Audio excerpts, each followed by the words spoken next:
أولاً، تعتمد بعض القبائل على بول البقر في التطهير من بعض الأمراض. ثانياً، لا يقتصر إدمان التدخين على البشر وحدهم.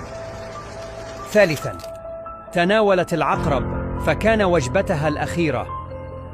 رابعاً، يدعى هذا النبات بندى الشمس اللاحم.